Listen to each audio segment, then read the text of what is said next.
تخيل كده 100 مليون جنيه حد يعرضهم عليك عشان يشتري بيها أفلام ممنوعة من العرض. تفتكر الأفلام دي مهمة قوي كده؟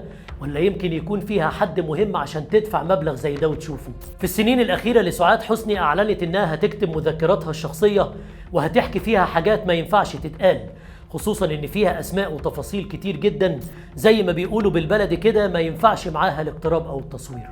لكن تتوفى سعاد قبل ما تنشر أي حاجة، ولغز وفاتها فضل موجود لحد دلوقتي ومحدش قادر يوصل لتفسيره النهائي. لكن بعض الشخصيات المقربة منها قدرت توصل للمذكرات دي وسربتها للصحافة اللي كشفت عن مفاجآت غريبة. وفي الفصل الأخير من المذكرات قالت سعاد إن الرئيس الليبي معمر القذافي عرض مبلغ كبير جدا علشان يشتري أفلامها الممنوعة اللي موجودة مع المخابرات المصرية وتحديدا مع صفوة الشريف. والمفاجأة بقى إن الشريف فعلا وافق على العرض بتاعه، بس قال له استنى شوية عليا وهعمله لك في الوقت المناسب.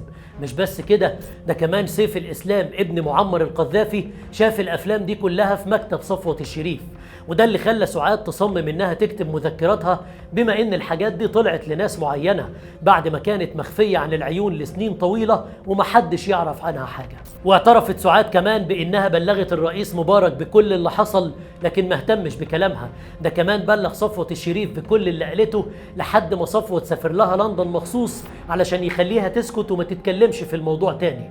وحصلت ما بين سعاد وصفوة مشكلة كبيرة جدا وصلت لمد الإيدين. وطبعا من ناحية تانية ناس كتير كانت سمعت عن علاقة سعاد بعبد الحليم اللي وصلت لجواز في السر ومحدش يعرف عنه حاجة، لحد ما طلع مفيد فوزي أكتر من مرة وأكد وقال إنه حصل.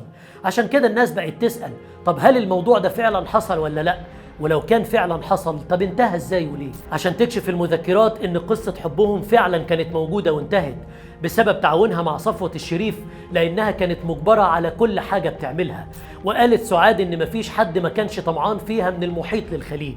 ويوم ما راحت لصفوة علشان تطلب منه انها توقف شغلها معاه علشان تتجوز عبد الحليم، هددها وقتها واتجنن عليها وقال لها كل اللي بيحصل ده مش بمزاجك وما ينفعش توقفي ابدا، ولو فكرت تعملي حاجه زي دي هطلع لك 18 فيلم مصورهم بنفسي وموجودين في خزنتي. والابشع من كده بقى والله اعلم بصحته ان صفوة الشريف علشان يخليها تفقد الامل تماما وتشيل الموضوع من دماغها بعت لعبد الحليم حافظ علشان يجيله في مكتبه.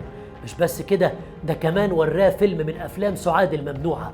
وساعتها عبد الحليم انهار وقام جري من المكتب وطلع على البيت وقفل على نفسه ايام طويله وفضل ينزف كتير، وكل اللي حواليه ما كانوش عارفين يوصلوا له وكانوا فاكرينه بيمر بحاله اكتئاب بسبب ازمه فنيه. لكن بعد فتره بيهدى عبد الحليم ويرجع تاني لسعاد ويوعدها انه هيساعدها.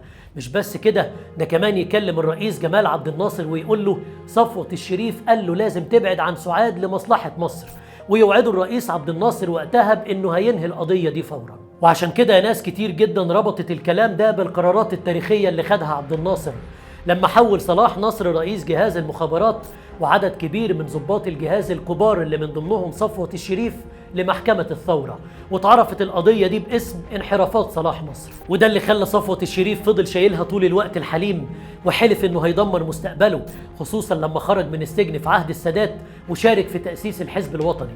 وفضل يعمل مشاكل كتير جدا مع حليم، من ضمنها الجمهور المدسوس في حفلة حليم الأخيرة اللي غنى فيها قارئة الفنجان. الحدوتة دي كلها بتعرفك ان الشهرة ليها ضريبة بتدفع وتمن كبير جدا، وبتفهمك كمان انك لما تدخل في حاجة هتكسب منها كتير فانت هتضحي قصادها بحاجات اكتر.